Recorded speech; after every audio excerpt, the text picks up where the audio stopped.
कर्नाटक में कांग्रेस की सरकार बनी और उस सरकार को अब एक बार फिर से शायद हिलाने की कोशिश की जा रही है। ये आरोप लग रहे हैं बीजेपी पर, क्योंकि बीजेपी की तरफ से कुछ ऐसा किया गया है कर्नाटक में जिसको लेकर सवाल उठने लगे हैं।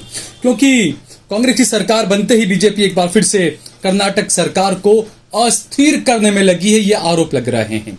दरअसल मामला यह है कि कर्नाटक की राजधानी बेंगलुरु की एक कोर्ट ने राज्य के मुख्यमंत्री सिद्धरमैया, राज्य के उप मुख्यमंत्री डीके शिव कुमार और कांग्रेस नेता राहुल गांधी के खिलाफ मानहानि के एक मामले में सम्मन जारी किया है। आपको बता दें कि मानहानि के एक मामले को लेकर ही राहुल गांधी की लोकसभा की सदस्यता छिन गई थी, क्योंकि उन्हें 3 साल की सजा सुना दी थी गुजरात की एक कोर्ट ने। और ये जो आरोप लगाया था और ये जो मामला दायर किया था वो बीजेपी के ही एक नेता की तरफ से दायर किया गया था। और अब एक बार जो है वो ये मामला हुआ है कर्नाटका में। कर्नाटका में बीजेपी के एक नेता ने मानहानि का दावा दर्ज कराया कोर्ट के अंदर, और कोर्ट ने जो इस मामले को लेकर अब सम्मन जारी किया है राहुल गांधी, डीके शिव कुमार और उसके अलावा वहां के मुख्यमंत्री के खिलाफ ये मामला दायर किया गया है। अब सिद्धरमैया, शिव कुमार और राहुल गांधी को इस पर जवाब देना होगा। लेकिन ये मामले की जो टाइमिंग है, किस तरीके से बीजेपी बुरी तरीके से हार गई और उसके बाद में आरोप लगाया गया।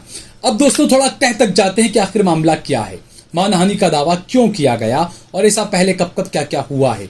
उससे पहले अगर आपने हमारा चैनल देश लाइव सब्सक्राइब न किया हो तो हमारे चैनल को जरूर सब्सक्राइब कर लें। सोशल मीडिया के तमाम प्लेटफॉर्म्स पर, फेसबुक पर, ट्विटर पर, इंस्टाग्राम पर आप देश लाइव के पेज को फॉलो करें, सब्सक्राइब करें। इसके अलावा सहल कुरैशी और सहल कुरैशी ऑफिशियल पेज को भी आप जरूर फॉलो करें, सब्सक्राइब करें। अगर आप यूट्यूब पर हमारी वीडियो देख रहे हैं तो स्टार बटन दबाकर हमारा ज्यादा से ज्यादा सहयोग करें। हमने हमारा नंबर भी दिया हुआ है, हमारा आर्थिक समर्थन जरूर करें। कर्नाटक की सरकार को अस्थिर करने की क्या कोशिश की जा रही है, क्योंकि जिस तरीके से राहुल गांधी, सिद्धरमैया और डीके शिव कुमार को नोटिस जारी किया गया है कोर्ट की तरफ से, उसको लेकर ये सवाल उठने लगे हैं। दरअसल कर्नाटक के ही एक नेता हैं बीजेपी के, उन्होंने, जिनका नाम है, जो कर्नाटक बीजेपी के सेक्रेटरी हैं, सचिव हैं, एस केशव प्रसाद, उन्होंने शिकायत की है कि कांग्रेस ने विज्ञापनों में झूठ बोला और इससे बीजेपी की इमेज को खतरा पहुंचा है। अब खतरा बीजेपी की इमेज को तब नहीं पहुंचा था जब 15-15 लाख रुपए अकाउंट में आने वाले थे और अमित शाह ने आकर कह दिया था कि वो तो सिर्फ जुमला था। तब क्या बीजेपी की इमेज को ठेस नहीं पहुंची थी? दरअसल कांग्रेस पार्टी ने आरोप लगाया था और विज्ञापन में यह कहा गया था कि बीजेपी की सरकार में जो ठेकेदार वगैरह जो लोग हैं उन सबको अपने बिल पास कराने के लिए 40% देना पड़ता था बीजेपी की सरकार को, जो राज्य की सरकार थी कर्नाटक की, उसको। और उसको लेकर यह बाकायदा कहा गया विज्ञापन में, भाजपा सरकार का रेट कार्ड जो है वो दिखाया गया था। इसमें कहा गया था कि सीएम पोस्ट 2500 करोड़ रुपया, मिनिस्टर की कुर्सी 500 करोड़ रुपए में मिलती है बीजेपी के राज में। कांग्रेस ने विज्ञापन में भाजपा सरकार का रेट कार्ड ये बताया था। इसमें कहा गया था कि सीएम पोस्ट 2500 करोड़, मिनिस्टर की कुर्सी जो है वो 500 करोड़ में बीजेपी देती है। इसके अलावा कर्नाटक चुनाव से पहले कांग्रेस ने भाजपा सरकार पर 40% कमीशन का भी आरोप लगाया था और उसी को लेकर मानहानि का दावा किया गया है। इसमें धारा 499 मानहानि और 500 यानी कि मानहानि के लिए सजा के तहत संज्ञान लिया गया है। और बेंगलुरु के एडिशनल चीफ मेट्रोपॉलिटन मजिस्ट्रेट ने नोटिस जो है, सम्मन जो है वो जारी किया है। इस मामले को अब आगे चलेगा। 27 जुलाई को इस मामले में आगे की सुनवाई होने वाली है, बयान दर्ज होंगे, तमाम चीजें होगी। अब यहां पर सवाल ये उठता है कि 40% कमीशन वाली बात आई कहां से, कांग्रेस ने यह बात कहां से की? तो ऐसे हवाई बात नहीं थी दोस्तों। दरअसल 40% कमीशन की बात वहां से आई। कर्नाटक के एक सिविल कॉन्ट्रैक्टर संतोष पाटिल ने 11 अप्रैल 2022 को खुदकुशी कर ली थी। उन्होंने सुसाइड से पहले एक व्हाट्सएप मैसेज अपने दोस्तों को भेजा था जिसमें यह कहा था कि कर्नाटक की भाजपा सरकार में मंत्री ईश्वरप्पा मेरी मौत के जिम्मेदार हैं, उन्हें सजा मिलनी चाहिए। मेरी पीएम, सीएम और येदियुरप्पा से गुजारिश है कि वो मेरे परिवार का ख्याल रखें। संतोष पाटिल ने आत्महत्या से पहले कई बार बीजेपी के सीनियर नेता और तब ग्रामीण विकास मंत्री और पंचायत राज्य मंत्री ईश्वरप्पा को भ्रष्ट बताया था और उनकी शिकायत पीएम नरेंद्र मोदी से भी की थी। बाद में ईश्वरप्पा के खिलाफ मामला दर्ज हुआ और उनको अपने पद से इस्तीफा देना पड़ा। लेकिन ये जो आरोप लगे, इस घटना से पता चला था कि कर्नाटक में पेमेंट से पहले बिल पास करने के लिए 40% तक की रिश्वत देनी पड़ रही है। और कांग्रेस ने इसी घटना को लेकर भाजपा सरकार को 40% कमीशन लेने वाली सरकार बताया था। ये घटना थी और इसी को लेकर ये तमाम चीजें हुई थी। एक कॉन्ट्रैक्टर ने आत्महत्या कर ली और उसके व्हाट्सएप चैट वगैरह सब सामने आए थे।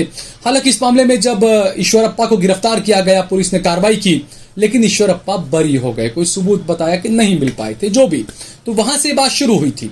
अब जो लोग मानहानि को लेकर दावे कर रहे हैं, जो लोग ये कह रहे हैं कि भाई कांग्रेस ने ऐसा किया इसलिए बीजेपी की इमेज खराब हुई, अब आपको बताते हैं कुछ पीएमजी की कुछ पुरानी बातें। नरेंद्र मोदी ने 100 करोड़ की गर्लफ्रेंड कहा था शशि थरूर की वाइफ को, पत्नी को। क्या मानहानि का केस नहीं होना चाहिए? इसके अलावा कांग्रेस की विधवा कहा था कि विधवा के खाते में पैसे जाते हैं, क्या मानहानि का केस नहीं होना चाहिए? इसके अलावा यह कहा था कि आकाश से लेकर पाताल तक हर जगह कांग्रेस ने भ्रष्टाचार के गड्ढे कर दिए हैं, वो गड्ढे हम भर रहे हैं, क्या मानहानि का दावा नहीं होना चाहिए? टेलीकॉम घोटाले को लेकर कई सारे दावे किए गए, कोयला घोटाले को लेकर कई सारे दावे किए गए। अदालत से ये तकरीबन तमाम मामले में कांग्रेस पार्टी को बिल्कुल क्लीन चिट मिल गई। क्या मानहानि का दावा नहीं किया जाना चाहिए? अगर ऐसे मानहानि के दावे होते रहे तो बीजेपी के तो प्रधानमंत्री जो हमारे हैं, उनको भी अपना पद शायद छोड़ देना पड़ेगा, फिर उनको भी सजा हो जाएगी 3 साल की, लगता है फिर तो कोर्ट से। और बीजेपी के जो सांसद हैं, मेरे ख्याल से 150 से ज्यादा सांसद तो वैसे ही नप जाएंगे, इनकी सदस्यता चली जाएगी, जिस तरीके से राहुल गांधी की सदस्यता गई है मानहानि के मामले में। तो ये केस दाखिल करके आखिरकार क्या बीजेपी की ये साजिश है कि कर्नाटका में कांग्रेस पार्टी को जो जीत मिली, एक बड़ी लैंडस्लाइड विक्ट्री से कहा जाता है, क्योंकि वहां पर बहुत बुरी हार बीजेपी की हुई है। 40 से ज्यादा सीटों पर तो बीजेपी की जमानत तक जब्त हो गई है। तो क्या एक बार फिर से कांग्रेस पार्टी की सरकार को अस्थिर करने की कोशिश की जा रही है? क्योंकि इससे पहले के चुनाव में, पिछले चुनाव की बात करें, तब भी कांग्रेस पार्टी ने वहां पर जीतकर जेडीएस के साथ मिलकर सरकार बनाई थी, लेकिन बीजेपी ने खरीद फरोख्त कर कांग्रेस जेडीएस की सरकार को गिरा दिया था और एक बार फिर से बीजेपी ने अपनी सरकार बना ली थी। और यही मामला हमने मध्य प्रदेश में भी देखा था, वहां पर भी यही किया गया था। तो ये जो चीजें और जो बयान, और कोर्टें तो कई बार कह चुकी है कि भाई जो हंसते हुए बयान देता है उसको गंभीरता से नहीं लेना चाहिए, या कुछ और भी ये कहा गया एक और किसी कोर्ट के केस में, मामले में ये भी कोर्ट ने कहा था कि वो तो चुनाव के वक्त इस तरह की बातें चलती रहती है, चुनाव के वक्त नेता ऐसी बातें करते रहते हैं। तो सवाल ये उठना है कि मानहानि के केस में आजम खान को सजा हो सकती है, राहुल गांधी को सजा हो सकती है, तो अमित शाह को, नरेंद्र मोदी को सजा क्यों नहीं हो सकती? अनुराग ठाकुर को सजा क्यों नहीं हो सकती? और बीजेपी के कई और ऐसे नेता हैं, उनको सजा क्यों नहीं हो सकती? तो अब मेरे ख्याल से इनके पीछे भी पड़ जाना चाहिए कानूनी तौर पर। वो कहते हैं ना, संवैधानिक रास्ते से इनकी भी सदस्यताएं छीने जाने का वक्त मेरे ख्याल से आ चुका है। कोई एक जुर्रत करके खड़ा हो, बल्कि कांग्रेस पार्टी को ही होना चाहिए कि पुराने जितने भी मामले हैं निकालें, और जितने भी अमित शाह, बीजेपी के जितने भी नेता जो उलूल जुलूल जो बयान देते हैं सिर्फ वोट लेने के लिए, और जो नरेंद्र मोदी ने जो कहा था कि कांग्रेस बजरंग बली को ताले में रखना चाहती है, ताले में बंद कर देना चाहती है, क्या इस मामले पर भी मानहानि का दावा नहीं होना चाहिए? क्योंकि कांग्रेस पार्टी ने तो बजरंग दल की जो गुंडागर्दी है उसकी बात कही थी। इसमें आप भगवान बजरंग बली को कहां से लेकर आ गए मोदी जी? तो मैं तो कहता हूं हिंदुओं को ही मोदी के खिलाफ कार्रवाई करनी चाहिए, मानहानि का दावा करना चाहिए, क्योंकि कानून तो सबके लिए समान होना चाहिए ना। आप सिक्के के दोनों पहलुओं को देखिए, एक तरफ आप छूट देते हैं, दूसरी तरफ आप इस तरह की हरकतें करते हैं।